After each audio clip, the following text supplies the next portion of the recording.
Hey, what's going on, guys? This is Beanie, and welcome to another video. Guys, I think I'm going to change up the whole podcast format, and I'm going to change it into just tinier snippets of sports stories that I run across that I find interesting. It'll allow me to get out more videos, which will allow me to basically monetize more videos, and it will allow me to focus in on more singular topics rather than trying to go across a broad range in a podcast format. So I think it's better for me. I think you guys will enjoy it a little bit more, and you'll get more content from me rather than waiting 2 or 3 days for every podcast to drop. So I just think overall this format is going to be better. But today we have huge news in the MLB offseason. The Chicago White Sox have made the biggest move of the offseason so far, signing Yasmani Grandal to a 4-year, $73 million contract. Now, in this contract, Grandal is going to be paid $18.25 million per year, and if you add that up over 4 years, that comes out to $73 million. Now, 4 years is a little long for a contract to Grandal, who is in his lower third. I think he's 32 years old right now, so he is a bit up there. This is going to carry him through most of the rest of his career, so he's probably going to finish his career as a White Sox, maybe have a year or two with another team afterwards, but who knows? Catchers tend to have a bit of a shorter shelf life. But with that being said, given the fact that they gave him 4 years, and yes, that is a bit long for a catcher, I love this signing. This is such a smart signing by such a smart front office. I think a lot of people underestimate just how good Yasmani Grandal is. You look at his offensive numbers and it's like, yeah, they're good, but they're not amazing for a catcher. I mean, they're good for a catcher, but they're not just like, they don't jump out at you like 2013 Buster Posey or something like that. But he's still pretty good offensively, so everybody just kind of views him as a very good player. But the thing about Yasmani Grandal is he has all of this secret hidden value that you have to really dig into to find. Because if you just look at his baseball reference page, he is averaging like 3 WAR per year, but there is one major factor that baseball reference does not take into account when it comes to catching, and that is framing. And Yasmani Grandal is just a beautiful, beautiful framer. Recently, Fangraphs started incorporating catcher framing into their WAR formula, and whenever they did that, it vaulted Yasmani Grandal from just a really good catcher to the best catcher in the league, arguably. Over the past 5 seasons, he has produced exactly 25.0 FWAR. Yeah, 5 WAR per season over 5 seasons. That is an insanely good player. That is up there with like Ronald Acuna levels, or maybe not quite Mookie Betts or Francisco Lindor, but that's better than Manny Machado. Manny Machado hasn't put up 5 WAR in several years. Actually, I take that back. He put up 6 WAR last year, but this past year he only put up 3.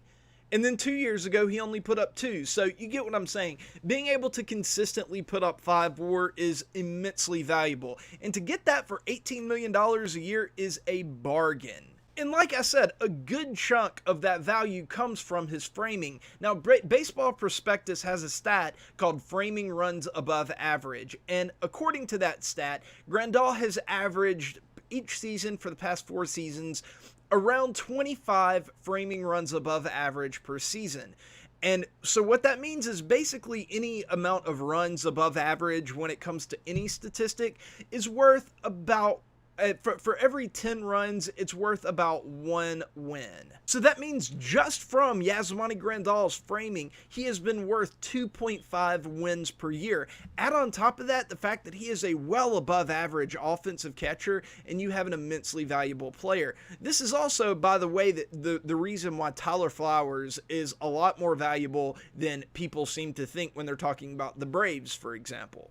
Another great thing about this for the White Sox is that framing tends to age better than other catcher skills. It ages better than blocking or arm strength, and it's inherently way more valuable than those two things. Framing can get you up to 25 runs per year if you're elite like Yasmani Grandal, whereas blocking or throwing, you'd be lucky to get 2 or 3 runs out of that per year, which is basically nothing. So even if Yasmani Grandal regresses heavily offensively over the next 6 years, there is a bit of a buffer there over the next 4 years. There is a bit of a buffer there to where he is still going to have value unless he just completely forgets how to frame pitches, which I don't see is going to be happening. So what does this mean for the White Sox? Are they competitive now? Well, that kind of depends on what you mean. Are they competitive? Do they have a chance to make the playoffs now?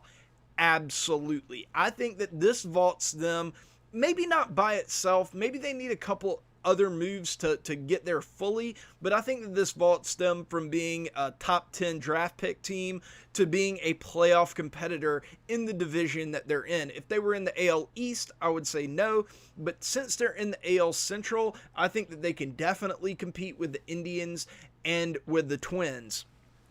Just listen to this lineup now. You have Tim Anderson, Yoan Moncada, Jose Abreu, Eloy Jimenez, and Yasmani Grandal. Now, the other 3 spots in the lineup are a little bit more iffy, but as a top 5, I mean, that's really, really strong.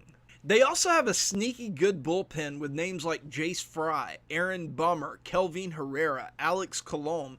Those are really good, reliable relievers that they can count on moving forward. Now, they do need a bit of rotation help. I like their rotation at the top with Giolito and Covey and guys like that, but it's not very deep right now, and they do need to make either a signing or a trade to get someone, but that's where this trade helps them even more because they also have a ton of catching depth now, and teams are always looking for good catchers.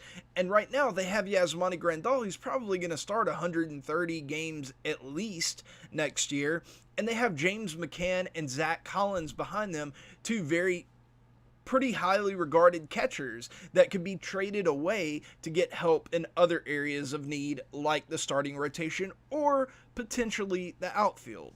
So right now, just by virtue of this signing, the White Sox have added a projected 4.7 wins to their 2020 roster.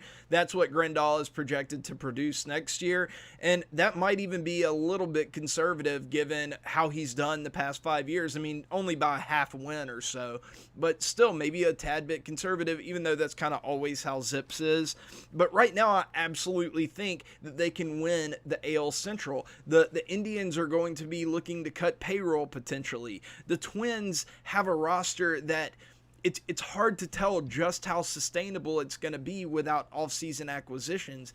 And this is a signal from the White Sox that they are ready to compete, and they're ready to compete right now. So I have no doubt that they will be in discussions for some of those top-of-the-line pitchers, maybe even a reliever or 2 to bolster that already pretty good bullpen, maybe sign an outfielder, maybe they'll be in the Marcell Ozuna market whenever that rolls around. I love what this team is doing, and they still have one of the best farm systems in baseball. They still have talent that's just oozing up through the farm ranks. So I love this signing. I think that this is going to end up being one of the best signings of the offseason, and I give this signing a grade of an A-. Anytime that there's a transaction from now on, I think that I'm going to give it a grade, and this one gets an A- from me. The only reason it's not an A+ is because they did give him that 4th year, and I thought that anything past 3 years or maybe a 3+1 would be a little bit too aggressive. But they did it. They guaranteed him 4 years, and it's not at a ridiculously high AAV, average annual value. So overall, it's definitely an A. I'm just going to give it on the lower end of that scale.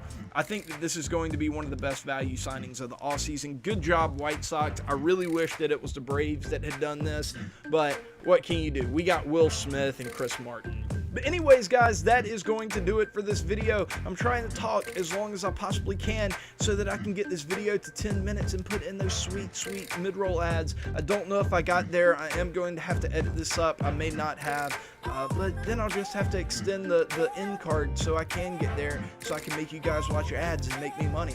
So yeah, fuck you. I love you guys. I will see you guys later, but until then, peace.